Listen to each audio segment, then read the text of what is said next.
Bom dia, bom dia, bom dia, bom dia, gente! Tudo bem com vocês, meus amores?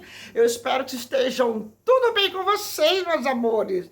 Acabei de acordar 4 horinhas, acordei um pouquinho mais cedo.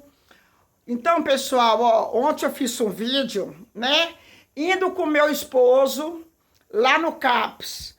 Como para muita gente que não sabe, lá nos meus vídeos, lá para trás, tem bastante vídeo, eu falando da história, eu, meu marido, junto, falando da história dele, de como começou, né, ele a frequentar o CAPS, É uma situação complicada. Então, eu não vou falar tudo aqui de novo, mas para quem quiser conhecer, vai lá atrás dos meus vídeos, que vocês vão conhecer a história de como começou ele a frequentar o CAPS. Vai fazer praticamente 7 anos já que ele faz tratamento do CAPS e que ele é afastado do trabalho. E ele não tem previsão de alta. E que nem a médica falou ontem, ele não tem condições de voltar ao trabalho, não tem. Então, ó, como eu falei no vídeo de ontem, que ele foi passar na psiquiatra ontem, né, conversou tudo o que ele estava sentindo e tudo, eu também falei, porque eu sempre vou, né, porque ela quer ouvir de mim. Para mim que convivo com ele dentro de casa, ela quer ouvir de mim também, né, como é ele dentro de casa. Então eu fui e falei tudo para ela. Então ela achou melhor ele ficar uma semana lá no CAPS, mas não é uma semana, é praticamente 15 dias para ela ficar avaliando ele. Então, ó, já estamos aqui, ó, arrumando as coisas dele aqui, ó, tudo na sacolinha, né? Algumas coisas que ele vai levar, roupa, tem papel higiênico, tá tudo aqui a roupa, tá a mochila aqui, ó, para ele levar as coisas dele. Então tá tudo aqui, ó, a roupa dele. Aí ele vai estar arrumando agora, né? Colocando. Essa gente é muito triste. Nossa filha, né, fica muito triste com isso. Porque, como eu falei, quem fala assim, CAPS, acha que ele é um alcoólatra, acha que ele usa droga. Mas não, gente, tem vários tipos de CAPS. Tem CAPS para pessoa que é usuário de coisa química, né, que é bebida, droga, essas coisas. Tem CAPS infantil para criança que tem algum problema, criança que tem um temperamento muito forte. Aí tem CAPS para criança. E esse CAPS que o Samuel passa é um CAPS de... Fala o nome, Samuel. Tratamento psicoterapia. Pessoas que têm problemas com ansiedade, com depressão, problemas psiquiátricos, no modo geral, né? Autismo, essas coisas assim. E eu desenvolvi essa patologia de transtorno de estresse, né, pós-traumático devido a muitas coisas que eu passei, né, no passado, que nem eu perdi 2 irmãos, eu fiquei mais de 12 anos cuidando dos meus pais doentes, e isso veio desencadear um problema psiquiátrico em mim que eu carrego até hoje. Eu não consigo me livrar disso, e de tempos em tempos ele vem me afetar, que nem agora a médica me achou que eu estou deprimido, porque eu estou querendo ficar, eu quero só ficar dentro do quarto, isolado, eu não quero conversa com outras pessoas de fora, eu me fechei para mim, sabe? E só que com isso eu começa a vir uns pensamentos ruins na cabeça, sabe? A gente começa a achar que a vida não tem mais sentido, que a gente está aqui fazendo hora extra no mundo, que se a gente morrer não vai ter importância, não vai fazer falta para ninguém. E então isso é um problema que tem que estar acompanhando de perto, né? Então por isso que eu vou ter que ficar uns dias lá para a médica ficar acompanhando de perto, eles me medicarem, eles mesmos me darem medicamento para tirar esses pensamentos da minha cabeça, fazer com que eu tenha uma vida mais normal, né? Normal, igual antigamente, igual a todo mundo, e ter uma vida saudável a gente não tem, porque isso é uma coisa que a gente vai levar pro resto da vida. A gente vive à base de medicamentos, para esquecer, para não ter pensamentos ruins, para não ter pensamentos de tirar a própria vida. Então a gente tem que ser acompanhado de perto. Então, pessoal, ó, ele tá começando a arrumar aqui as coisas dele, ó. Fico muito triste com isso. Então, assim, gente, falando um pouco rapidinho para vocês, mais ou menos. Isso tudo, meu marido, ele ficou praticamente 13 anos. Ele largou, ele foi mandado embora, ele trabalhou praticamente 15 anos na igreja messiânica aqui. Foi mandado embora. Aqui onde é o quarto da minha filha, aqui, ó. Onde é esse quarto aqui, ó. Ó, tanto que tem azulejo na parede. O que ele recebeu... Na época, aqui não tinha padaria. Aqui não tinha padaria, vinha um padeiro entregar pão. Meu marido resolveu investir numa mini padaria aqui. Mas até aí o pai dele já era doente, mas enxergava, né? Mas não tinha outra perna. E tinha amputado já os 4 dedos do outro pé. Mas até aí o pai dele enxergava ainda. Mas aí, quando ele montou a padaria aqui tudo direitinho, estava indo tudo bem, o pai dele ficou cego, ele fez uma cirurgia, né? Ele fez uma cirurgia da vista, de catarata, só que nisso, ele, no mesmo dia que ele fez a cirurgia, ele foi para casa, deu uma ânsia de vômito nele, ele começou a forçar para vomitar. Nesse negócio dele forçar para vomitar, ele perdeu totalmente a visão, ficou cego, totalmente cego. E depois, mais pra frente, ele adquiriu problema nos rins. De quê? De tanto medicamento, de tanto tomar insulina, que eu tinha diabetes dele. E fora outros medicamentos. O que meu marido fez? E eu trabalhava fora.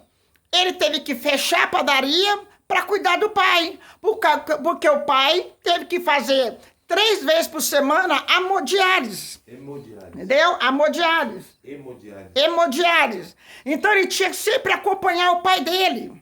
Entendeu? Sempre tinha que acompanhar o pai dele. Ficava lá. Às vezes acontecia do pai dele passar mal lá, fazendo hemodiálise e tudo. Tinha que levar no médico. É aquela maior correria. Ele praticamente vivia mais lá na mãe dele do que aqui em casa. E eu trabalhava fora. Teve uma vez que eu saí do trabalho. Quando ele abriu a padaria, eu saí do meu trabalho para ajudar ele aqui na padaria. Mas deu que eu não ia saber manter a padaria sozinha. Então acabou fechando a padaria. Nunca mais abriu a padaria, porque ele ficou 13 anos da vida dele cuidando do pai dele. E cada dia que passava, o pai dele piorava cada vez mais. Mais. Então, ficou 13 anos certinho, ele cuidando do pai dele nessa situação. Fazendo coisas assim, ó, dando banho, trocando fralda. Às vezes o pai dele ficava ressecado. Ele mesmo tinha que fazer lavagem, fazer tudo com o pai dele. Ora, era uma coisa assim, sabe? E ele cuidava com o maior carinho. E 3 vezes na semana ia levar o pai para fazer hemodiálise. Tudo bem. Um dia ele levou o pai dele para fazer hemodiálise, o pai dele não queria. Não queria ir mais. Falou assim, meu filho, se eu tiver que partir, eu quero partir aqui em casa. Eu quero partir estando em casa, não me leva. Mas o meu marido levou ele. Ele fazendo hemodiálise, ele passou mal. Passou mal, meu marido levou ele no hospital. Entendeu? No outro dia, recebi uma notícia que ele faleceu. Faleceu. Tudo bem. Aí veio a mãe estava com 81 anos. A mãe, né, naquela depressão de ter perdido, porque era só ela e ele, né? Por mais que os dois eram sozinhos em casa, meu marido todo dia ia lá. Todo dia meu marido batia o ponto lá, todo dia na casa deles. Não deixava de ver o pai e a mãe. Aí a mãe veio adoecer. E a mãe, antes disso, antes do pai dele falecer, a mãe dele sempre se queixava de uma dor na barriga, aquela barriga grande, que às vezes a dor era tanto que ela segurava os seios assim pra cima, assim, ó. Aquela agonia, aquela dor na barriga. Sempre ia no médico, o médico falava que era gás, que era não sei o que não sei o que, inventava 1001 coisas, né? Tudo bem. Deu que o pai dele faleceu. Aí chegou um certo dia que a mãe dele acordou de noite gritando de muita dor. Dor.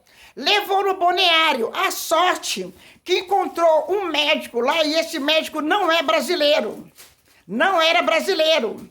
Só dela falar, do meu marido falar para o médico o que ela sentia, o médico já caiu a ficha que podia ser.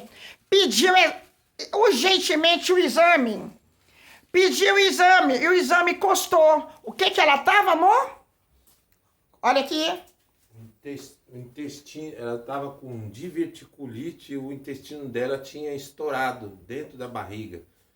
As fezes do intestino tinha misturado dentro da barriga dela e ia causar uma infecção generalizada. Então, aí, urgentemente, mas já não mandou ela fazer o exame e mandou ela para casa, não. Já chamou a ambulância, mandou ela para o hospital, já com pedido do exame, entendeu? Chegou lá, ela estava com esse problema, já tinha estourado.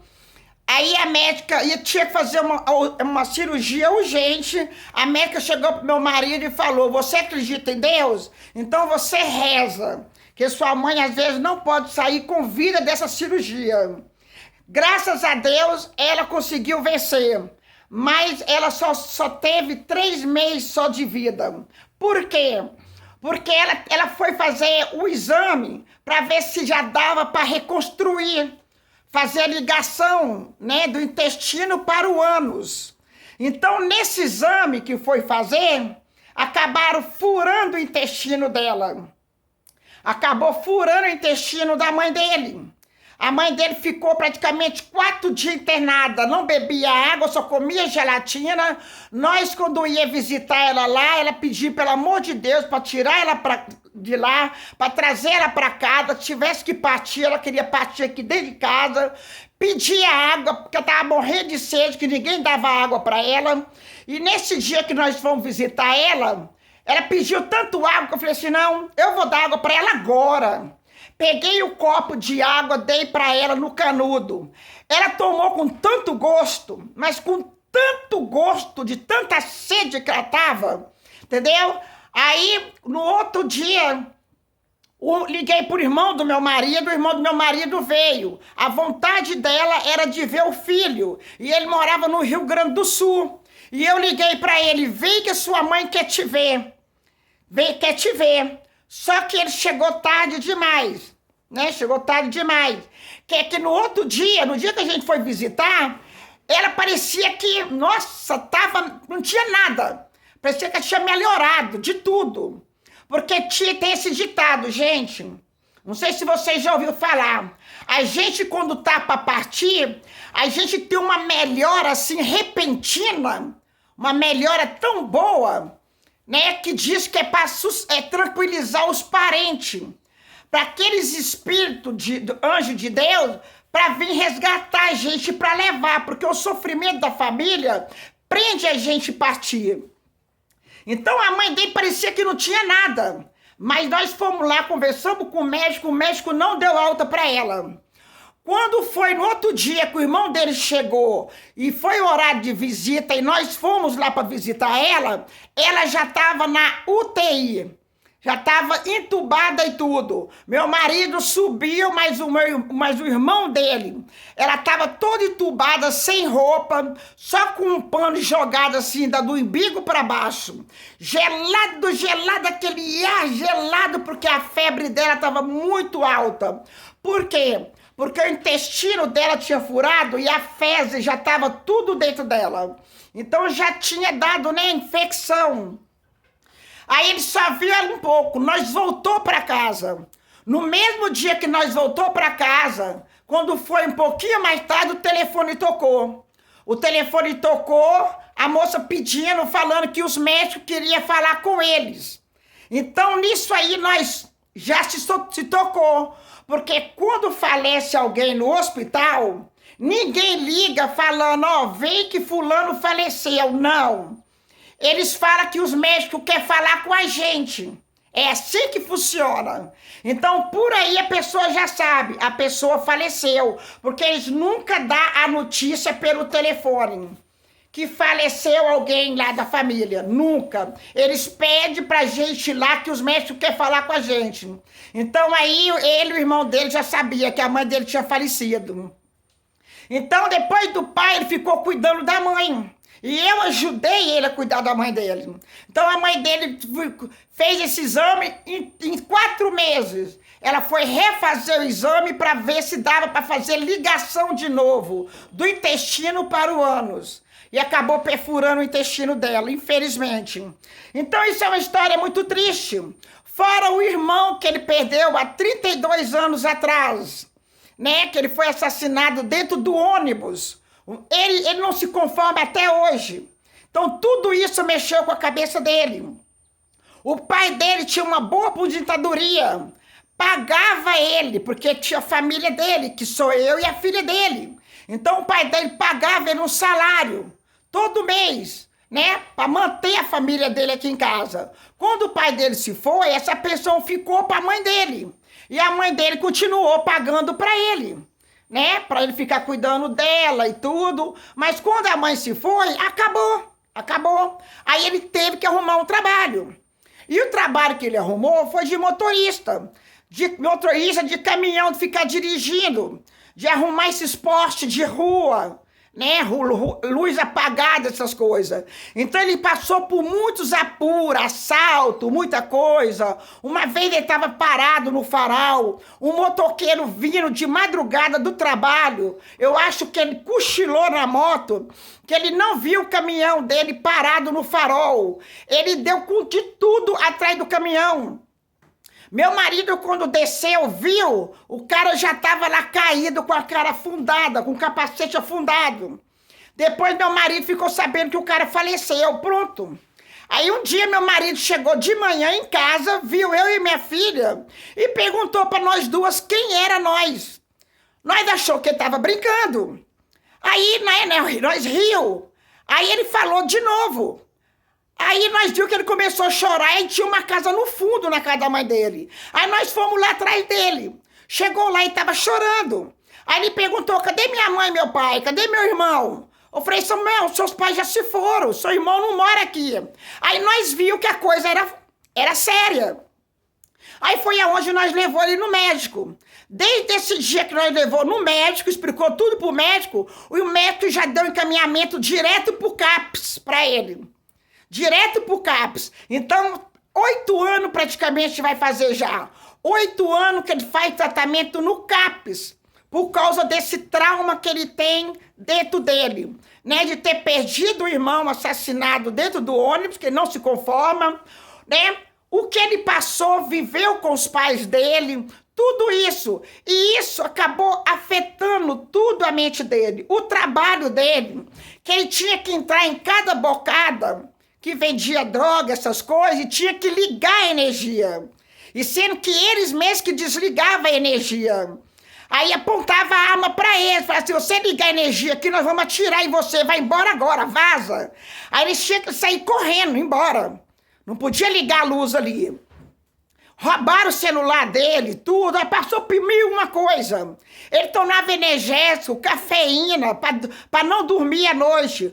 Quando ele chegava em casa às 7 horas da manhã, o efeito da cafeína estava nele ainda. Quando o sono ia pegar ele, já eram umas 4 horas da tarde. 5h30 eu tinha que chamar ele. Para ele tinha que entrar 7 horas no trabalho. Então ele não dormia nada. E o sono pegava ele de madrugada dirigindo o caminhão. Quantas vezes já aconteceu dele talvez até sair fora da avenida com o caminhão? A sorte que sempre tinha um rapaz com ele, que trabalhava, que é eletricista, que trabalhava junto com ele, né, que ajudava. Então foi tudo assim que começou, gente. Então, assim, ele não tem previsão de alta. Não tem previsão de alta e é o tratamento psiquiátrico com que ele faz. E esses dias, também, devido à perca do nosso gato, também, como eu falei para você, o Marrom, deixou ele tá meio deprimido. Ele só tá ficando dentro do quarto também. Da mesma forma que me abalou, e ele já tem esse problema psicológico, ele tá ficando deprimido. Então, o que ele falou antes com a médica lá, a médica avaliou tudo e falou, Samuel, você tá ficando deprimido. E ele tá com muito pensamento suicida. Pensamento suicida, pensamento bobo, ele começa a ouvir vozes, como tivesse alguém falando com ele, para ele fazer aquela bobeira, sabe? Tá desse jeito, gente. Ele toma remédio fortíssimo, remédio controlado. Então a psiquiatra achou melhor ele ficar lá 15 dias para ela ficar observando ele. Vai ficar observando que ele ficar em casa e acabar fazendo alguma bobeira. Então tá arrumando as coisas dele aqui, ó, né? Já arrumou aqui, ó. Já tá aqui na mochila aqui as coisas dele aqui, ó. Aí só vai ficar eu e minha filha aqui em casa. Entendeu? É muito triste, mas é bom pra ele. É bom pra ele, tá? Lá, porque lá tem bastante a gatinha. Gente, olha onde eu dormi de novo. Olha aonde eu dormi de novo por causa da gatinha. Agora tá dormindo, ó. Ó. Ó.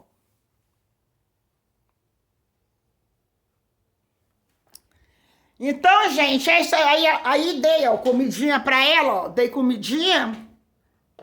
Dei a mamadeira dela, ó. E agora ela tá dormindo, ó. Tá ali dormindo, ó. Então é isso aí, gente. Né? Muito triste. Né? E ele toma, se for ver, só que não pode mostrar, né? Se for mostrar para você todos os medicamentos que ele toma, é tudo faixa preta, remédio fortíssimo. Qual é a preocupação? É que o remédio ajuda de um lado e prejudica do outro. Pode vir dar problema nos rins dele. Esses problemas, né? O quê? Já faz o quê? Quanto tempo você não renova a carteira de motorista? 8 anos. 8 anos que não renova a carteira de motorista, porque não tem condições. Que nem eu tava falando pra ele hoje de manhã, chorando, né? Sabendo que tem pra ir pra ficar lá. Falar que ele voltasse ao normal, como ele era antes. Né, para ele renovar a carteira de motorista dele, para quando nós chegar final de semana, fazer que nem a gente fazia antes, ia para Ibu das Artes, eu fazia torta, fazia alguma coisa para levar, porque comida lá em Ibu das Artes é caríssimo, então fazia torta, fazia coisa, levava refrigerante, aí nós tentava numa praça lá, nós comia, depois guardava tudo dentro do carro, aí nós ficava andando lá, andando, vendo o preço das coisas. Hoje em dia nós não faz nada disso. Não faz nada disso porque não pode dirigir sem carteira. Ele não pode dirigir sem carteira. E outra, o problema é que ele tá também. Os medicamentos que ele toma também. Ele não pode. Então, que nem a médica falou para ele ontem, ele não tem mais condições de retornar ao trabalho. Ele não tem. É que esses medicamentos, pessoal, eles agem na mente da gente para fazer com que a gente esqueça o que você passou de ruim. Mas você também vai esquecer coisas do dia a dia. Um exemplo, eu às vezes estou andando na rua, encontro pessoas que eu conheço, que eram meus vizinhos, que agora a gente mudou para outro lugar, né? Já faz um tempo. E pessoas que eu estudei junto. Aí a pessoa vem e fala comigo, ô Samuel, como é que você tá? Tudo bem? Quanto tempo? E eu fico ali falando com a pessoa e não tô nem sabendo com quem eu tô falando. Porque aquele medicamento ele atua num certo ponto da cabeça da gente que faz com que a gente tenha esses esquecimentos, essas percas de memória. Fica chato você perguntar pra pessoa, ó, não tô lembrando quem você é, qual é seu nome? Né? É muito ruim. E isso, quando eu saio daquela conversa, eu me sinto mal, porque eu falo, poxa, que eu não era desse jeito, não, sabe? Quando a gente tá... E nem agora tem a gatinha aqui, que a Giane ela esqueceu de falar, eu perdi um irmão que tiraram a vida dele, e meu irmão mais velho, ele morreu com câncer. Então foram 4 pessoas da família que eu vi perdendo a vida, né? Eu não tô nem contando com a minha avó, 5, porque minha avó já era muito de idade. Então minha avó foi pior, porque eu encontrei ela já sem vida dentro da casa dela. Foi coisas que foi marcando na cabeça, foi acumulando na cabeça da gente e causou, no começo, eles chamam de transtorno de estresse pós-traumático. São vários episódios que você passa, né, assim, de transtornos, de problemas, coisas ruins que aconteceram na sua vida, que aquilo vem de uma vez como se fosse uma bomba na sua cabeça e desencadeia esse tipo de problema. Causa depressão, ansiedade, você perde o sentido da vida. Assim, eu não tô nessa situação, mas de uns dias para cá, eu tenho me isolado. Eu tenho ficado muito isolado no quarto. Quero ficar sozinho, não quero conversar com ninguém. E me dá muita angústia, me dá vontade de chorar. E isso a médica disse que tem que ficar acompanhando de perto, né? Porque pode evoluir para um problema maior. Eu não tenho problema de cabeça, mas esses transtornos que a gente carrega a vida inteira, porque eu vou carregar para a vida inteira, tem que ser controlado à base de medicação. Tem que estar sempre fazendo acompanhamento, aí troca de medicação, quando aquela medicação não está mais fazendo efeito, tem que trocar por uma outra. E isso vai deixando a gente triste, porque você já não tem uma vida normal mais, sabe? Vou trocar de roupa. Gente, ele vai tomar banho e quer trocar de roupa. Vou mostrar pra você a caixa de remédio dele. Só pra vocês verem. Fora o que está guardado. Essa caixa aqui é dos remédios que ele mais usa. Tá tudo aqui, ó. Ó. Tudo aqui, ó. Fora os outros que tá tudo na gaveta ali, ó. Que eu não posso ficar mostrando, né? É proibido mostrar no YouTube esse negócio de remédio. Então é isso aí, gente. Essa situação.